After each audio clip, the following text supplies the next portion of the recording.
And now we are up here.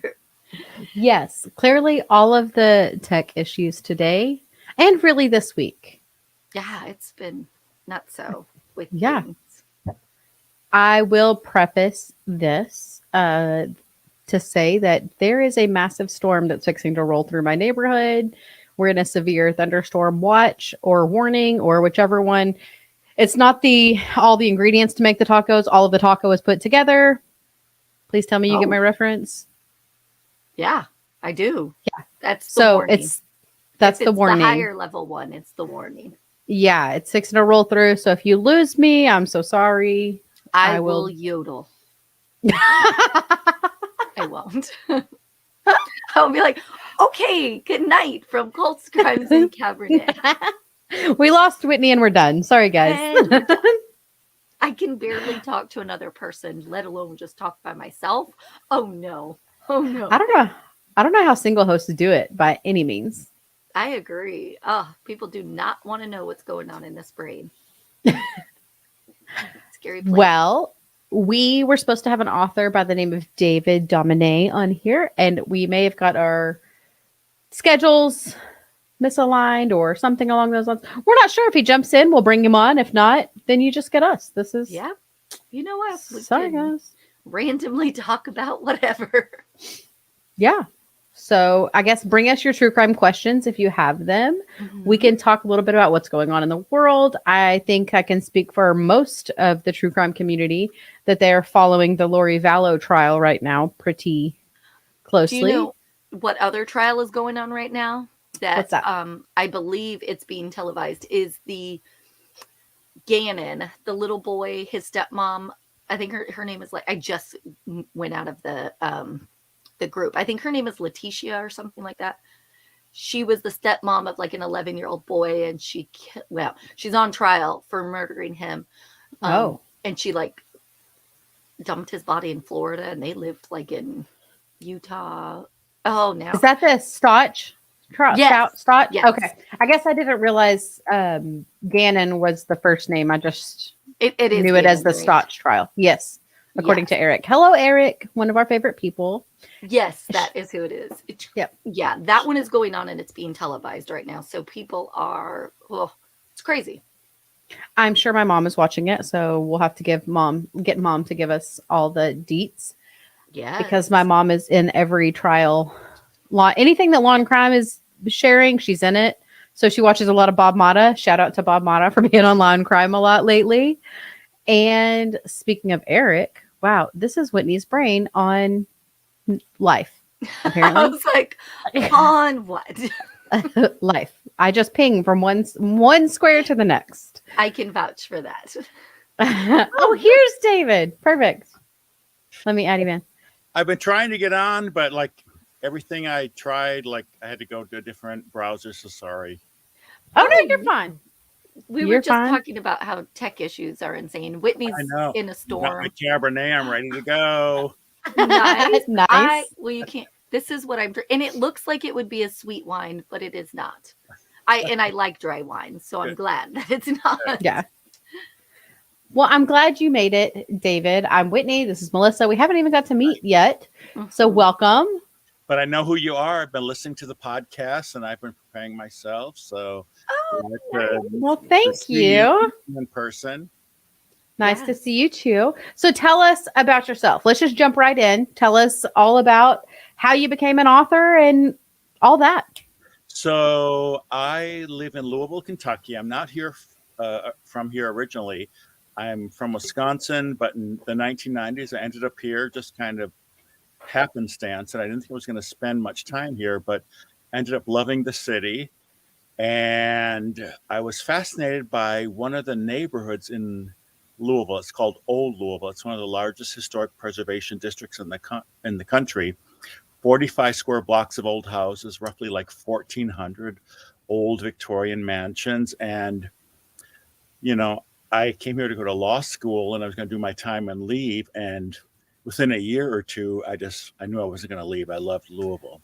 And so I stayed here. And in 1999, I bought a house on 3rd Street. That's the old Millionaires Row in the old Historic Preservation District.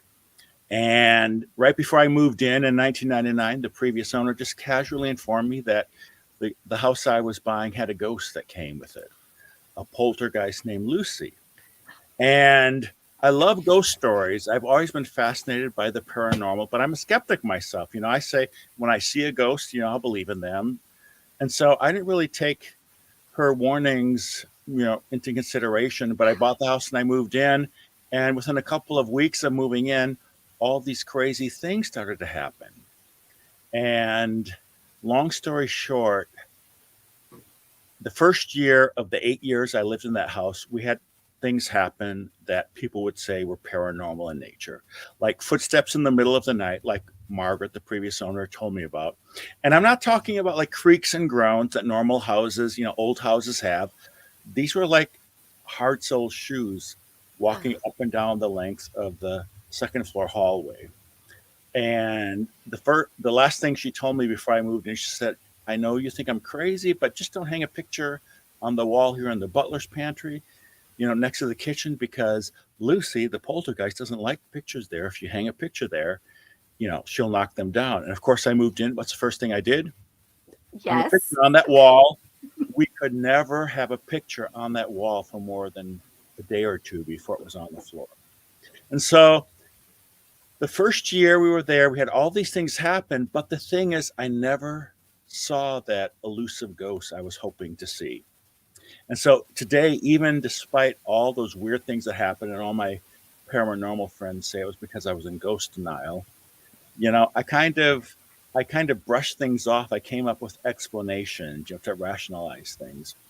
And that time when I was living there, when the weird things were happening, that's when I got to meet my friends in the neighborhood, and made new acquaintances and met fellow homeowners, and they all had stories about the neighborhood, because down there's like 1,400 old mansions in a 45 square block area. And a lot of them, they said, "Oh, well, so and so got murdered in our house in 1912, and so saw a ghost in 1945." And they had all these stories. And so I started collecting these stories and writing them down. And I started writing books about the neighborhood. And then people began reading my books, and they wanted to see the places they were reading about. So we started giving tours of the neighborhood. And that kind of spun everything off. And so, my first book came out in 2005, and they wanted more. And some of them, when I started, I was a cookbook writer, I was a restaurant reviewer, and a travel writer. So some of my first books were, cookbooks and things like that. But my most popular books were the ghost story books. And people wanted more, so I kept writing more. And that just kind of led off, into a cottage industry. And my most recent book, A Dark Room in Glitterball City, just came out a couple years ago in fall of 2021. And it turns out people love old Louisville. They love ghosts and stuff like that. And so that's kind of my mission in life, to let people know about the spooky history, the wonderful Victorian architecture we have in the neighborhood. And people love that kind of stuff. So that's kind of what I've been doing now. They really do love that. Hmm. My first question, did you finish law school? Never, that's the thing. I came to Louisville to become a lawyer. Well, I didn't. No, I wasn't going to become a lawyer. That was the thing. I was living in Europe at the time, and I was studying to be an interpreter and a translator. And I planned, Okay. because I wanted to go and become a legal interpreter, a courtroom translator. So I came to go to law school because I wanted to learn courtroom jargon and, legal proceedings in the courtroom. And I came in that first year, I thought, well, maybe I will go and do international law or something. But I ended up not doing that. So I went to law school, but I didn't become a lawyer. But I did get into legal and translating and interpreting. But, and I still do that to a certain extent today, but I got into writing and teaching. And so that's what I discovered I really wanted to do. So, no, I never became a lawyer. I did Okay. go to law school, and I learned a lot in that first year of law school. It came in handy when I ended up sitting in on the trials on this book I just wrote, and it was fascinating. I learned a lot in law school, but no, I didn't become a lawyer. Okay. That's That's still awesome. Like we Mhm. never thought we would be podcasters, so I know how it is. No, it was never on the bingo card ever. never. I know how it is. Well, so where all do you draw your inspiration from? Not just Lucy, which interestingly enough, Melissa owns a poltergeist in her house, Oh, really? also named Lucy. She has an English bulldog that makes noises like most poltergeists I would think make. She's a nut. We call her a potato because that's what she looks like. But Um, yeah, go back to the original question. The bulldog stuff kind of threw me off track. oh, Oh, you're fine. I said besides I Lucy. got another glass of Cabernet, I guess. I Hang know. on. There you go. There you go. Besides Lucy, where all do you draw your inspiration from? So I love off the beaten path kind of things and quirky bohemian things. And I moved to old Louisville, and a lot of people know about old Louisville, but it's one of the largest historic preservation districts in the United States. There's 45 square blocks of old houses, most of them mansions and old houses from like the 1880s, 1890s. Like there's like 1,400 structures in this area. And I remember I actually was the 5 years before I came to Louisville, I lived in Europe. I was in Austria. I studied there to be an interpreter and a translator. And I was jaded. I thought I knew everything. I was like, I came back to the United States. I was like, Kentucky, oh Lord, I'm going to hate it. My idea was like, knew my time and get out of town, but I ended up loving it. I was like, Louisville is a welcoming city. We're on the border, between the North and the South. People say we're in the Midwest, but no, Louisville is in the South. Kentucky, we're right at the Ohio River. That's where the South ends. You go up across the Ohio River. That's where you're in the North. So it has a lot of Southern influences. They had slaves here. They say Mhm. y'all a lot, but you cross the river to Indiana and you're in the North. And so it's always been a crossroads. And so I was fascinated just by the city itself. It was very welcoming.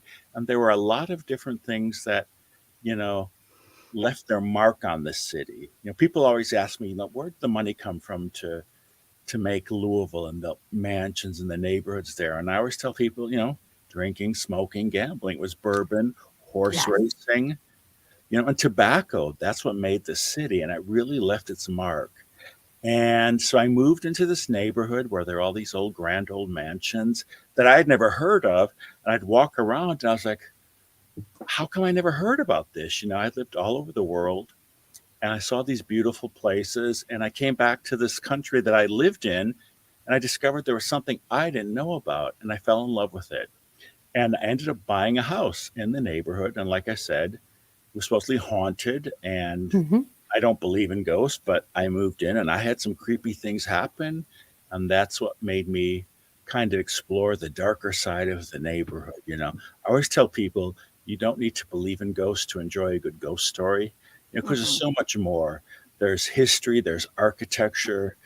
And even if you don't believe in ghosts, you know, things happen. I talk to so many people who tell me about their experiences, and I don't know if they're seeing ghosts or whatever it is, but they're seeing something, they're experiencing something. Mhm. So if you want to call it happenstance or circumstance or maybe psychokinesis or maybe quantum physics are at play, where we're experiencing time loops or something like that. There's something out there that we don't really have our finger on. We haven't explained everything yet. And I love that. You know, Albert Einstein said one of the most beautiful things you can experience is the unexplained, the Mhm. mysterious. And I believe that, you know, and I like to try to explain things, but I'm happy not to explain things. I love the fact that there's things out there that we don't know about. And so when I do a lot of my writing, I keep that in mind. There's always that, that gray area. There are scientists who think they can explain everything, religious people who say this is the way it is. There's other people who say, well, we don't know, and I'm kind of in that middle category. Um, I would love to know what's going on. I'd love to have a definite explanation, but I'm fine if there's not an explanation. I like that time in between when we're trying to figure out what's going on. the mystery of all of it. I love that. Yeah, that's the best part. Yeah. I'm probably like you. I don't believe in ghosts, but I don't not believe in them though either. Right. I've never had even a picture falling off the wall type of moment, so I really have no experiences with it. And we've gone searching for it. Every trip we go on, we do some sort of ghost walk, cemetery tour, something historical along those lines, looking for something. So we've sought it out on more than one occasion. Oh, I have too. In Louisville, we have a famous tuberculosis sanatorium. It's called Waverly Hills. They say it's one of the most haunted places in the United States. Back in the 20s, they built it, and they say it's not been proven, but they say at the height of the TB epidemic in the 20s and 30s, 60,000 people died up there.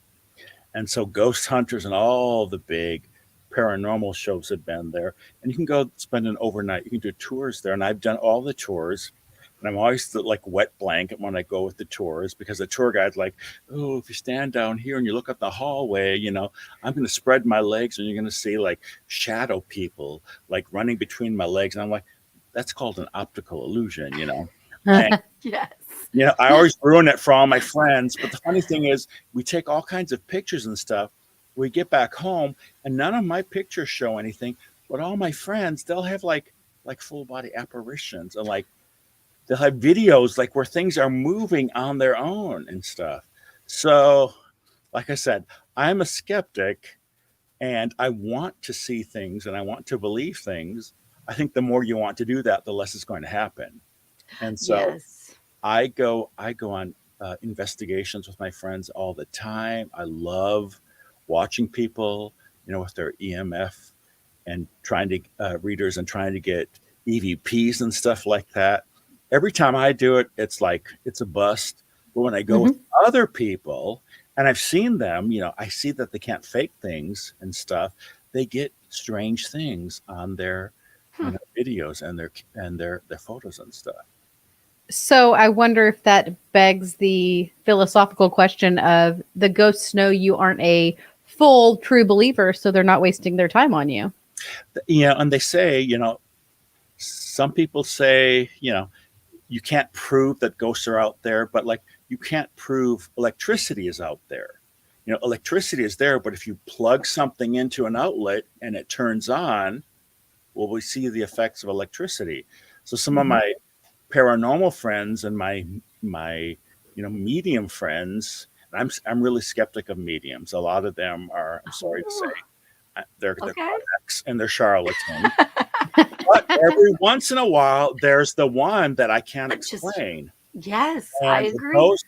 Those are the ones that are like, well, it's like, electricity. You can't see it, but if you plug something into an outlet and it reacts, you see the results of it. And some of my paranormal friends have said, I'm like that. They said, I can sense that something's there and I can plug into it. And when I do that, the results come and people can see, what I know and stuff like that.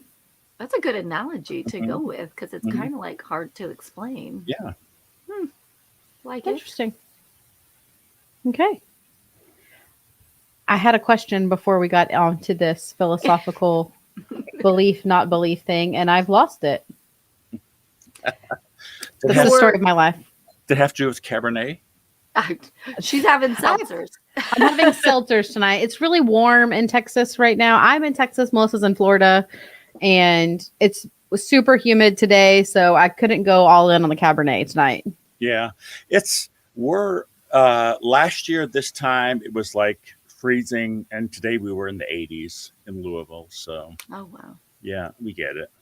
Yeah, it's like in the 90s in Tampa Bay area, so it's fine. We were just in South Carolina over the weekend, and it was a little chilly, but that means it was like 70 degrees. Yes. Yeah. Okay. To wear a jacket. We did have to wear a jacket on occasion. Okay, so if you were to have an encounter, a paranormal encounter, what would you hope for? Ooh, I'd hope for something visible and I'd hope for me to have the wherewithal to like pick up my phone and report something right away. Because Yeah. that's Okay. like everything that happens, like even weird stuff on the street, like I do social media stuff and reels and TikToks and stuff like that, Mhm. and goofy stuff. And half of it is if you have your like camera on hand, if you're writing, you can get it right away. And so I would have one. I'd probably just like set up my camera and have it recording the whole time. But yeah, I would love to see something visible that I could catch on camera right away, and preferably do it as a live stream, Facebook Oh, Live or something like that. yes. So people couldn't say that it's CGI and that you faked it. And they still would. Oh, they Yeah. yes. Yep, it's Still would. holograms or it's a filter. Yeah, but that would be my ideal thing. Because like during the pandemic, I did readings every night at 9 o'clock for my books, and I told ghost stories. And there were a couple times people said, "Oh, did you see?" Because I'm all the lights behind me. I'm in my magic library. This is where I do a lot of my writing.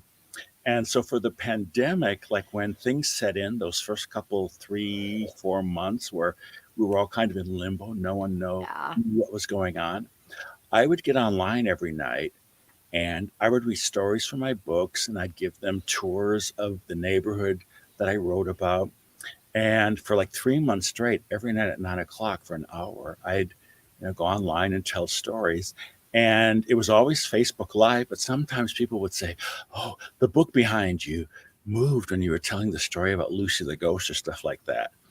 And I went back and there were some weird things, but I'm in my library and I was like pressed up against the bookshelf. So I was like, well, I was probably pressed up against, that shelf, and that made the books move or something like that. And so I explained it all away and stuff. But I think stuff like that is great when you're live, and Mm-hmm. kind of hard to dispute that you're fabricating something. Sure. You should, if you still lived in that house, just do the camera towards where the picture was hanging, and then get that. 'Cause Yeah, and that would be. that was only up till 2008. So Oh, so and then- there was none of this. yeah. And the thing is, back then, we didn't have the technology we have and stuff. Oh, definitely not. Video phones didn't have all the cameras, and you couldn't do all the live stuff. And the people always say, "Well, why didn't you get this?" And it was back when you had digital cameras. When you thought you were cool, you could download it. Yeah. You Yes. could download it on your card and go have that developed. But yeah, since then it's changed a lot. And you couldn't take more than 30-second long videos because there was not enough storage room. Yes. I know. Yeah. And you still had to wait, even the 24-hour places, you still had to wait. Yep. It's crazy how far we've come in I this know. amount of time. Yeah. But a lot of those ghost hunters still only use that EMF meter and that app we downloaded in New Orleans that told us bananas and donuts or whatever it was that it said Oh my that night. gosh. That was weird. That was weird. They swore up and down that we had talked to a ghost through that app, though. Yeah. They kind of do that. Yeah. Mhm. Said some weird things I will believe in ghosts. when he sees the full torso apparition. Oh, I'm the Yes. same way. I'm the same way. Definitely. I would need them to speak to me because I feel like, my brain's playing tricks on me and I'm hoping that I'm seeing something. I need it to talk to me and answer a question like, what year are you from? When it can respond to me, then maybe something's bigger here. Yeah. Well, actually, a couple of weeks ago, so I studied foreign languages, and like my degree was interpreting and translating. So a couple weeks ago, I had my weirdest translating job ever. I went to a paranormal investigation and I translated for the ghost who they thought spoke German. Oh my gosh. Yes. And that makes sense. You watch all these, dumb, goofy paranormal shows like where they go to Scotland or Germany or France, and Zach Bagans, whoever, they're like, "Can you hear us?" And if, they're speaking in English, and I'm like, "You dumbasses. Yes. Did they speak English? Yeah. 300 years ago, did they speak English?" And so finally, someone that I know in this city they like kind of realized that, like, well, maybe we should get people who speak their language and try to communicate with them this way. And so that was one of my most interesting paranormal investigations. I went along, and like I said, I'm a skeptic. I never go and participate. I love to go and observe and see what happens. Mhm. And in this case, I went and observed, and I interpreted as their investigator was trying to communicate with the ghost, who they thought was a German speaker. So I translated German to English for the ghost. Okay. But so who told you the words in German? Because you didn't hear the ghost, right?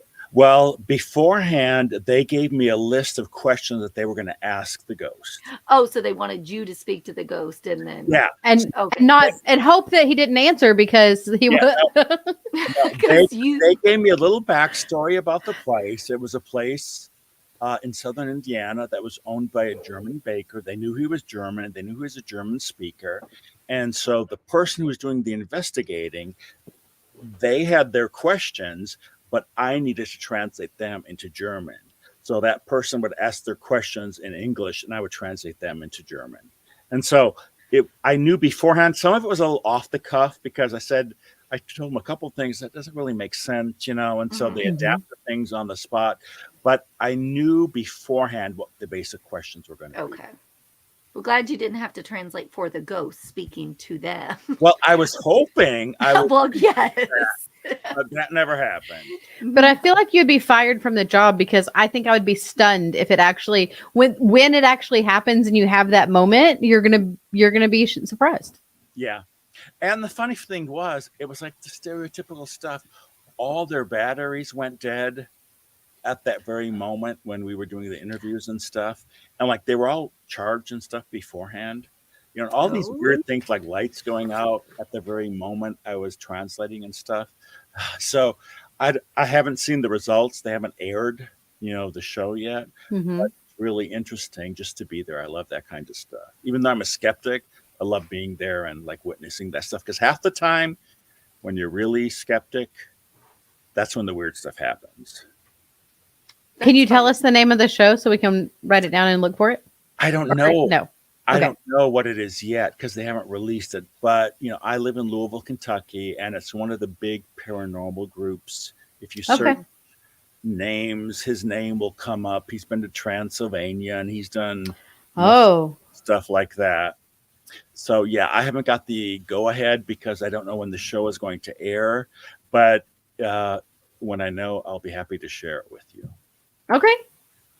I'd be interested to watch that. I feel like if I even had a little inkling of something, cell phones turning off, lights moving, I would be a believer. Mhm. Well, that's 'Cause the it- funny thing. It's so like cliche, like your battery's going dead and stuff, Mhm. and everything's stopping. But seriously, during that one session, like all their cameras that were fully charged, their mics, their lights, everything at the same time just went totally dead, totally Yeah. drained of electricity. They had to go get new equipment, to finish the interview. Interesting. Yeah, that's crazy. What do you think about orbs? Because we also went, with my husband and some friends, we did a ghost tour in St. Augustine. This was Mhm. just a couple of months ago. And they swear there's orbs everywhere. Our friends got orbs, but we didn't get any orbs on our pictures. Bless their hearts. I know. My husband likes to They're usually explain away. dust. It's usually dust.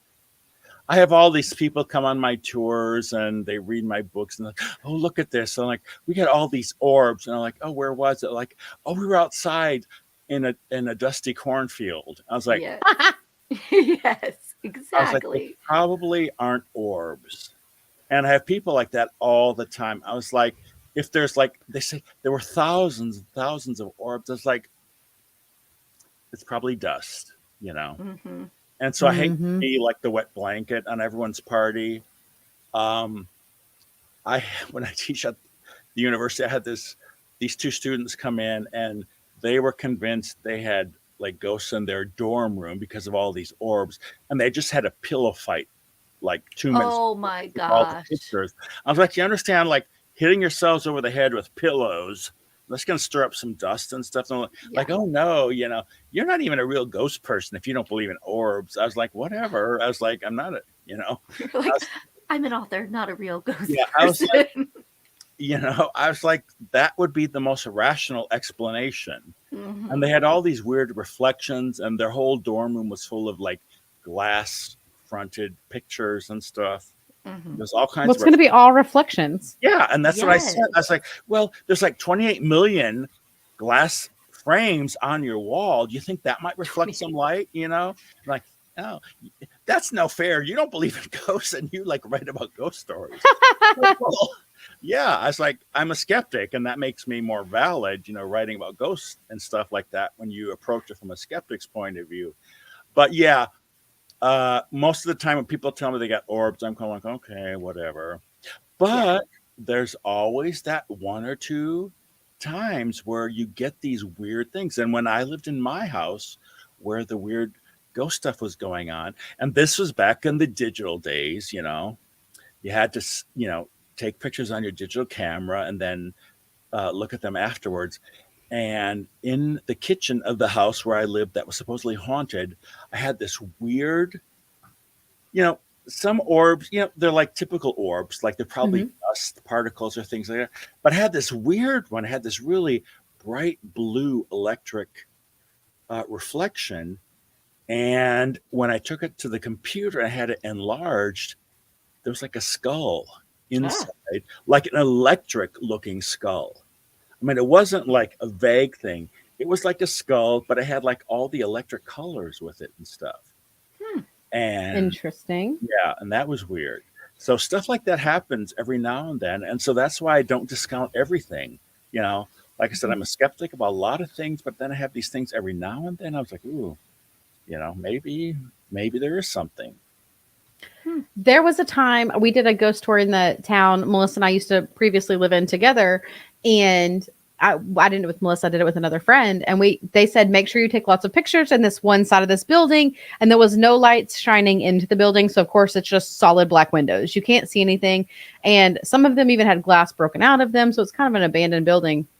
But I swear up and down in that picture that there is a face in the corner of the window when you zoom in enough. But at the same time, I took it with my cell phone several years ago. It could be dust on the camera. Mm-hmm. Mhm. Or a So I've gone back, fingerprint. or a fingerprint. So I've gone back and forth on whether it exists or not. Yeah. That happened with me several occasions when I was writing my first book. Like there was a supposedly haunted house I was writing this story about. And then across the street, there was this other house that they said was connected because supposedly the grandson had poisoned his grandmother who was living there so he could get the money from her estate. And I was like, whatever. But I took Hmm. pictures of that house as I was taking pictures of the other house. And in one of these pictures of the window where supposedly the grandmother lived, they had these weird lacy curtains hanging down, but there was a picture of what looked like a grandmotherly woman standing there and a young boy in a striped shirt behind her with his like hand on her shoulder. Oh. And I remember when I got that back from the film place, I was like, that kind of looks, like a woman with her grandson or a younger kid standing behind her. And I didn't want to say anything about it. So like I had all these friends at the time. I said, I'm not going to say anything. I gave them a bunch of pictures. That one was like one of the 20 pictures, just random pictures. And I said, what do you see here? And every single one of them said, they said, looks like an old woman standing there looking out the window and like someone's got her, his hand on her shoulder or something like that. So stuff like that kind of creeps me out. Mm-hmm. And see, this is where my brain tries to explain it away of if this is when you're developing film, could it have not easily been a transposed print of something? It could, and that's another thing. But that, there were several pictures of that window. Mm-hmm. They all had the same curtains draping down, the lacy curtains. Of the 5 or 6 of that window, that was the only one that had that, where it was like easily identifiable. Okay. Hmm. And the thing is, that same, and of course, I mean, I wrote the book, the story came out, and 2 years later I moved. And back then is when you had all your film, on cartridges and stuff. You had to develop it. And so I had all my film in one box. And when I moved, I wanted to try to find that because when the book Mhm. came out, people wanted to know about that. And of course, guess what? Couldn't. I find The that. ghost kept it. Yeah, and I still have lots of boxes of crap from like 20 years ago. It's there someplace, I know. But the funny thing is, in that same cartridge of like 36 pictures or however many it was back then that came out, and this ties into the story I was writing. So supposedly the grandmother across the street from this house I was writing about was poisoned by her grandson. But the house I was writing about, it were friends of mine who were having these strange things happen, and all centered around their linen closet on the second floor. And if they put plants, because there was a window in the linen closet, if they put plants in there, all their plants would die. They had dogs and cats. Their dogs and cats, if they walked by that linen closet, they would all turn so they faced the linen closet with their backs away from it so they couldn't be exposed as they tried to get away from that linen closet. And so we found out, and a psychic friend of mine did an investigation, and she said there were supposedly 5 entities in that linen closet. They were angry. She didn't know what it was all about. The main ghost in the house was down in the kitchen. We found out it was a little girl who died of tuberculosis, and Mm. she loved to show up on pictures whenever they had their yearly New Year's Day party and stuff, and so that kind of explained that. But no one had an explanation for those 5 like malignant entities in the linen closet. Well, so my friends, Barb and John, they told me about all this stuff. And especially they said, whenever we have a New Year's Day party, all these strange things show up on our pictures, weird streaks of lights and things moving. And so it was New Year's Day that year as I was writing the book. And so I went to their party and I took pictures, tried to get pictures of kids, try to kind of tempt the ghosts and other people. And then I went upstairs on my own to the linen closet where supposedly the 5 entities were hanging out. And it didn't really phase me. I took pictures and stuff. But then when I had that roll of film developed, I got it back and I was going through the pictures, and nothing really showed up on the pictures of the party activity. Other pictures Mhm. people had taken, we had the weird stuff they were looking for, like streaks of light and like things moving, wherever kids were involved, because supposedly this little ghost died as a child and still liked to play with children. Oh. And so I got none of that, but I'm going through the pictures, and in the middle of them, all of a sudden, I get this like sepia toned antique photograph of 5 people. And it looks like they're in a closet or something with cabinets behind them. And it's three men in the back Mhm. and a woman in the front and a man next to her. And they all look kind of olive complected. They could have been Italian or Greek or something, or Jewish. I don't know. They had all very severe looks on their faces. And it was one female and 4 males, and they kind of had like this possessive look on their faces, and she had this kind of look like "help me." And Ooh, I just yeah, had a chill. um, and that was, and out of and it was in the sometimes people get photos restored and stuff. So I thought, well, maybe somehow that got thrown in from another, you Yeah. know, Yeah. in the middle, maybe at the end Oh. or the beginning, but in the middle of all my pictures, how did it end up there? And I went back to the Walgreens and I said, this isn't my picture. Where did it come from? And they went back and they looked at all their stuff. I'm like, well, you don't know. We're like, we looked at all our stuff in the last couple of weeks. There's nothing like this in any of our pictures, you know. And of Hmm. course, this was like you know, 25 years ago when I wrote the first book. And so I don't have that picture anymore because it's in a box somewhere when I moved. But all my friends who were there when I was writing the book. I showed them that. We had these weekly dinner parties, and they all sat and they all saw that. So I have Mm-hmm. witnesses that actually saw that. But I thought it was so creepy. I was writing this story, and the psychic said, "Oh, there's 5 entities in this closet. They're evil. They're bad. Stay away from this closet." And I take this roll of pictures, and there's one of them about the time I was at that closet, and it's like 5, entities. It's 5 people from Eek. 20s or 30s. So it makes me want to go into like the research historical archives and see if there was anyone that would fit the bill as far as owning that house, or if there was I don't know, a fire in the basement or something along those lines. I would start searching the archives, but I guess where do you start with that in a And I picture and I only? did that. That's where, like, all of my stories, if I, people often have information to share, but the only way you can really start is by going back and digging up the deeds to the property. Mm-hmm. And Mm-hmm. my partner was a title examiner, so I know how to go to the courtroom. And if you have your deed to a property, you have to trace it back. It's a long, tedious process, especially if there's lots of owners. We can get it back to the first deed. You can find out, who lived or at least who owned the property that you're talking about. It takes some, research, and sometimes it's a dead end because, in the late 1800s, they were still writing things by hand. Mm. They misspell things. They transcribe things wrong. So sometimes they're, because you got to go get the courtroom, you got to get the court document for this deed register for this document. You have to go back and forth, back and forth. It's a Mm-hmm. really complicated process.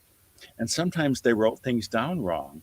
So if they like wrote down the wrong deed number, like, you're at a dead end unless you're like lucky and stumble across the right deed. So I was lucky enough. I got the deeds all the way back. We found out that that house was built supposedly by an Irish architect who was responsible for a number of projects in the neighborhood. But for all the deeds I found after that, we found nothing that would explain, a family of 5 or, you know, 4 siblings and sister, or who knows what it was, And we found nothing Mm-hmm. to explain whatever that picture was, if it was anything. Hmm. Hmm. I have like a really quick ghost story. I forgot I have seen ghosts one time, but it's so But it was unbelievable, so don't worry about it. well, it's completely unbelievable once you hear this Oh, yeah. surrounding situations. So Let's hear it. I think you've heard it before. Had just had my first kid, my oldest son, and he's probably only a couple months old, so new mom. I had not been sleeping, so my mother-in-law had given me an Ambien, a Oh. sleeping pill, to go to sleep that night. And my husband thought it would be hilarious to like keep me awake, like right on the verge of sleep, so I'm literally hallucinating. And I swear that I saw these 2 ghosts, but they weren't scary because they were in love. And I still can picture them literally to this day, what they looked like. And it was the Ambien. But very, very weird because that night I was like, oh, there's 2 ghosts, but it's perfectly okay. They're not going to hurt us because they're just in love. Did you You find need to name them. I do. did you find anything out about your house that might like lend credence to? I no, never even looked at. I blamed it all on the Ambien and never thought about it again. But now she's going to think about it every night until she Googles it. It's my husband's parents' house still to this day, so I might look into Oh, that. there definitely could be some ghosts in that house. Ugh, Yeah. that was a Oh, crazy. man. See, I just hope that someday some event in my life will be exciting enough that you could write an entire book about one event. Oh, I know. There is something out there. You just have to kind of seize upon it and look for all the interesting aspects and kind of go with it. Yeah. It's like everyone. People say, well, I'm not interesting. I don't have any stories to tell. Everyone has a story to tell. We have some stories to tell. We have some stories. I just don't know that I am I wish I was more loquacious so that I could put together, like, explain it in the words that it deserves to be explained in. Here you are on a podcast, hundreds of people listening. You're kind of loquacious, if you ask me. Yeah. You've been pretty loquacious so far, so you just got to channel that to the writing Yes. it down and putting it in story form that people can read. We're working on I it. was going to say my husband would argue that I am pretty talkative a lot, pretty much all the time. Yeah. Yes. No, seriously, everyone has stories, and that's the thing nowadays. Podcasts are great because people love hearing people's story, but they love reading them as well. And if you have a podcast, if you're talking to people and you're collecting stories, you're learning stuff, in the process, as you can see, you're telling your own stories. Just don't sell yourself short. You probably got a story to tell. You can probably get some people to buy or read some of the stories you're have to tell. Yes, one day. If One there was day. one of your stories that you've researched and looked into, which one is like the most true crime related, or you found about like some kind of murder or thing that happened in one of those houses? Hang on a second. I'll have to run off and get like my latest book. Usually I have it on hand so I can selflessly self-promote. But yes. No, yes, that's what you're here for. You self-promote away. My whole library is like all ghost stuff and true crime stuff. Oh wow. Let me go see where my true crime book is, because that's my latest book. But since I'm giving you a tour, let me tell you my magic library. So my house was built in 1946, and I teach at a university, which is like 10 minutes walk from my front door. But what we loved about this house, we looked at it, and here in the living room, next to the fireplace, I love it. We just saw there's like a little secret door in the wall. That's amazing. It. And you walk in, and it's my magic library. I love it. This is where I do a lot of my writing and stuff. And I put up Christmas lights on the ceiling. Love it. Yeah. The magic library is so nice. I didn't know if it was a photoshopped or like a background. No, that's my magic. That was a picture. Is that his house or? That's the magic library. Let me see if I can find one of my books. So I'm in the foyer.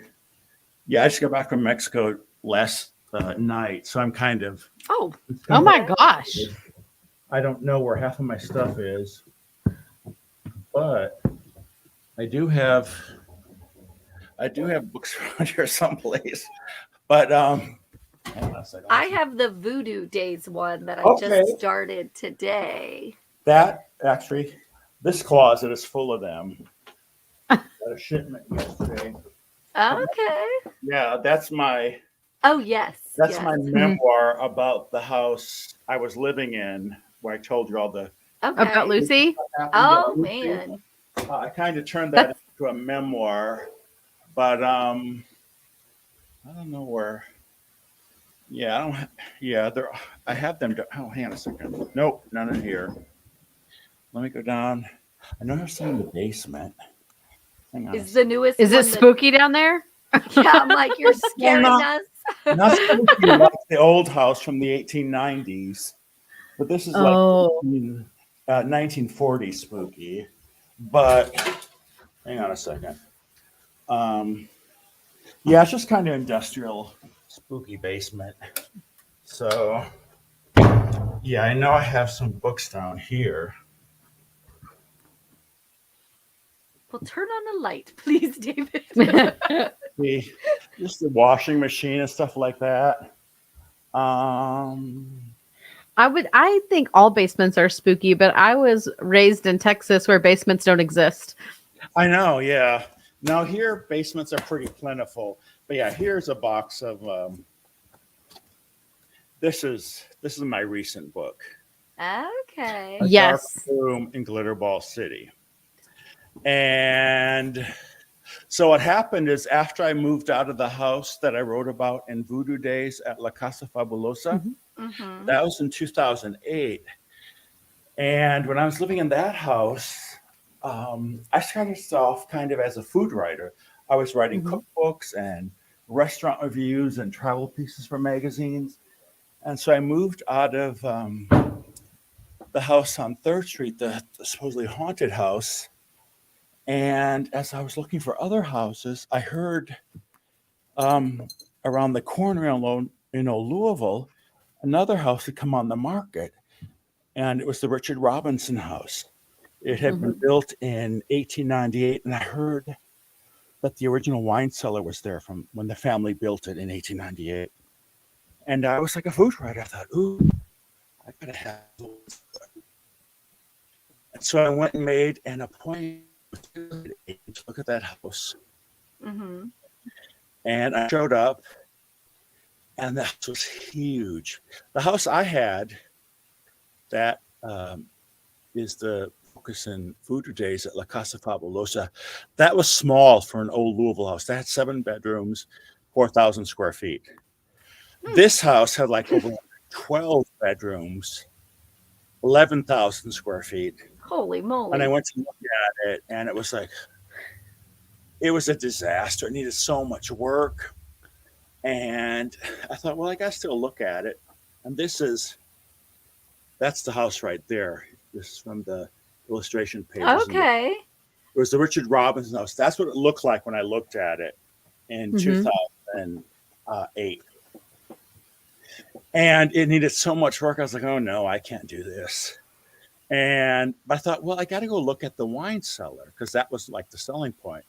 So I went down into the basement. It was like a maze like warren of rooms. And I found the wine cellar. It was a corner room in the basement. It was one of the 2 rooms in the basement that still had a dirt floor. And I walked in, and like, you couldn't even tell it was a basement.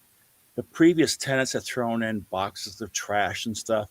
It had dirt floors, and against the far walls, you could see like the outlines, like crisscross outlines of shelves where the wine had been stored. So you could see it was a wine Ah, cellar, but like not in recent years. And I was like, yeah. oh, the house I had lived in before, I had to do some restoration, but nothing like this. And I thought, ooh, this is just too much work. And so I said, no thanks. And I said goodbye to the real estate agent. And I was leaving the house. I was going down the front steps. And up the front steps, as I was leaving, a guy passed me. It turns out he had the appointment with the real estate agent after I did. Mm-hmm. And he kind of bumped into me. He didn't even say, excuse me, as he ran up the stairs. And I thought, rude. So it left a mark. Like, Hey, well, whatever, no big deal. I'm going to be Zen. I didn't say anything about it. I didn't think anything about it until 2 years later. It was the morning of June 18th, 2010. And I got up that morning and I was getting ready to go teach at the university nearby. And all of a sudden, there was a news flash from the local station, WHS 11, and something had happened. And all of a sudden, a photo popped up of a big red brick mansion with police caution tape all around it. And I saw the house, and it was like this big boxy red brick house. I thought, that looks familiar. I said, that's got to be in old Louisville. I know that house. And then all of a sudden, a mug shot popped up, and it turns out it was Jeffrey Munt, this guy on the okay. right, not that one, the one I'm showing right there. Mm-hmm. Mhm. Jeffrey Munt, who had the appointment with the real estate agent that morning when I went and looked at the house. And it turns out he had been arrested the night before, as had been his boyfriend, a guy Mm-hmm. named Joey Banis, because the evening of June 17th of 2010, around 9:30, police got a call from 1435 South 4th Street, and there was a guy named Jeffrey Munt barricaded in a bedroom on the 2nd floor, telling them to hurry because his boyfriend was breaking through the wooden door to come inside and murder him. And so the police rushed there, and they thought it was just a typical domestic disturbance. They arrested Joey Banis, the aggressor. Mhm. And in the process of questioning the two parties, they began hearing grumblings about somebody knowing something where a body was buried. And they didn't take anything seriously until one of them began saying, well, I know where the body of Jamie Carroll is. He said, Jamie Carroll's the guy from Eastern Kentucky. That's Jamie Carroll right there. Mm-hmm. Said he's been dead for 7 months and nobody knows he's missing, but I know where his body is. And the police still didn't believe him, but eventually they began calling around just to make sure they were covering all the bases. And in that process, they found out that sure enough, a guy named Jamie Carroll from the eastern part of the state had been missing for 7 months. Oh, wow. All of a sudden, they realized Joey Banis probably knew things, and so they interrogated him all night long. And finally, he broke down and told them where the body of Jamie Carroll was. Guess where it was? Where? In the wine cellar, Oh, buried in the dirt floor. I was on mute, but I shouted out in the house in the wine He was cellar. buried in the dirt floor in the wine cellar. Oh my gosh. So this is Wow. your actual book has pictures like this in it? Yes, this is Yeah. the book. Oh. This is book number 13, A Dark Room in Glitterball City. I might And have to get a hard you can copy of that. you can see this all because guess what? The night this happened, A&E was in town because Louisville is one of the cities that has a contract with the First 48. And they Oh. filmed all this. And so they went down as the detectives started to dig, and sure enough, 4 feet below the surface, they unearthed a blue Rubbermaid container, and in it were the remains of Jamie Carroll. He had been shot, stabbed, his throat had been slashed. They used a sledgehammer to fit him inside. Wow. And so, long story short, they were both arrested and charged with murder. They eventually both admitted to covering up the crime and disposing of the body, but they blamed the other person. Oh, of So, course. of course. So 3 years later, we had the most scandalous murder trials in Louisville. They called it the trial of he said, because they both blamed each other. And the trials began. It was one of the most sensationalist trials we had in Louisville in a long time. And the prosecution argued that basically, the guys, because of their frenzied drug use, their dire financial straits, that was what led to the murder of Jamie Carroll. Not only was he their like extra love interest on the side, he was their drug dealer. And the night in question, he had showed up in town, and he was going to go to jail the next day, turn himself in because he had these outstanding warrants. He was going to do his time and try to come out and be on the straight and narrow. But before he did, he wanted one last night on a town. And when Joey and Jeffrey found this out, supposedly they concocted the scheme to kill him, keep his drugs and money, and that would keep them going for a bit because they were in dire financial straits. Jeffrey Munt had been earning more than $250,000 down the road at the University of Louisville. He was an IT consultant, but he started missing work and showing up high, so they let him go. So there's no money to coming in to pay the bills. So they thought they killed Jamie Carroll, kept his drugs and his money. They'd kind of keep themselves going for a couple months. People would notice that Jamie was missing. And the sad thing is had they shut up about it, they would have gotten away with it because nobody knew Jamie was missing. The day after, when he was supposed to turn himself in at court, he didn't show up and they didn't do anything. Normally you put out a bench warrant, he didn't show up, and they didn't do that. They dropped the ball. Jamie's own mother didn't even know he was missing until the night of the 911 call. She thought he was in prison this whole time. And so the trials began, and a lot of people, they kind of thought, Jeffrey Munt was the more innocent of the two. He was this geeky IT guy. He had never had trouble, like not even a speeding ticket in his life. Mhm. Joey, his boyfriend, had been to prison like 5 times. They flew in witnesses who had testified they had seen him chase people down the sidewalks in broad daylight with hunting knives, like threatening to slash them and kill them, cut them open like a fish, he said. Oh So my God. because of his volatility in his record, it wasn't surprising when the verdict came down. He was convicted of all the counts. except 2 minor counts, and he's in prison today. What was more surprising is Jeffrey Munt was acquitted of all but the minor charges.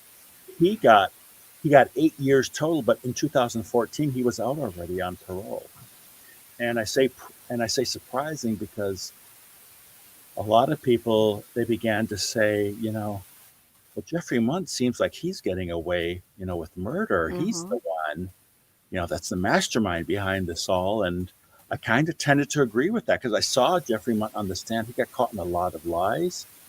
And that's what led me to write the book, sit through all the trials. And it turns out when the trials ended, the murder and the terrible stuff in the basement was only the half of it. The house itself, the Richard Robinson house, they said was haunted already back in the 20s because of people dying there under weird circumstances. The previous owner, the family of the victim who had been murdered in the house, the one who sold it to Jeffrey, they had some weird stuff going on. There was an S&M club in the basement. There was a sanatorium there in the 30s and 40s. Joey and Jeffrey were counterfeiting money in the house, and they had been arrested before on counterfeit money charges in Chicago. So there's all these crazy, crazy things. So, yeah. Huh. It makes this seem him bumping into you was really nothing compared to his life of crime. Yeah, so I still do tours through the neighborhood. We always stop in the evening in front of that house for our haunted history tour, and I say, well, it's probably a good thing I didn't buy the house because otherwise you could have Jeffrey Munt as your tour guide tonight, telling me about the weird things I did if I had bought the house. That is so crazy. Yeah, it's a crazy story. So I ordered my copy. You can get it on Amazon. We'll share the link. Is that the best place for people to get it, or I think so? Yeah. Okay. It's from Pegasus Books, but Amazon's probably the best way to get it. Okay. Yeah, I tried to click on the link in the comments here, but then it just pops up over here. So can't do that. So I had to do it by hand because I'm going to order that one as well. That's it's so exciting. I love the history aspect. And then, of course, the ghost just makes it even more suspenseful. But, man, it all relates, the history, the true crime, and the paranormal. Mm-hmm. Which is exactly why we are part of the True Crime Podcast Festival. Excuse me, we've rebranded, or I'm a part of it. I help it anyway. The True Crime Podcast and True Crime and Paranormal Podcast Festival. I'll get it right one of these days. Lainey's going to watch this and she's going to kill me, and then we're going to have to be on our own podcast. So the True Crime and Paranormal Podcast Festival, it's coming to Austin, Texas this year. If you're looking into the festival season. If you guys are ever in Louisville, let me know and I'll show you around myself. I'll show you everything that we've been talking about. It's a fascinating neighborhood. Yes. Well, and you still do the tours? Uh-huh. Okay, yeah. Oh, this is now like my 18th year of doing the tours in some form or other. The New York Times have written us up. I can't disclose any details, but maybe because of the good review, A Dark Room in Glitterball City got in the New York Times, maybe Hollywood's interested in maybe filming something. I can't say. Okay. In the next year or so, if you hear something with Glitterball City. Wow. We're going to have to get there before everything goes crazy with it, though. And I have tour guides who help me out, but if I'm around, I love showing the neighborhood off myself. So if you ever in town, just let me know and I'll give you a tour and show you great spots. If you like old houses, like I said, it's great. 45 square blocks, 1,400 old mansions and houses, just beautiful Victorian mansions, block after block. And so many of them have stories. They say it's going to be the new Savannah or the new Charleston. So come back, and a lot of them have ghost stories. Love it. Well, we're going to have to go. We'll have to add it to our list. And there's got to be a case there that we can help. Oh, just make sure you let me know when you're coming. We will, because we want you to be our tour guide. Yes. I love showing the neighborhood off. Yes. Awesome. Well, thank you so much for coming on with us tonight. We went overtime for keeping you, so I'm so sorry, David. Thank you. We're going to share the links and everything. And yeah. Awesome. Have a great night. Cheers. I'm going to finish the rest of this bottle. Yes. There you go. Me too. Take care. Nice talking to you. Bye bye.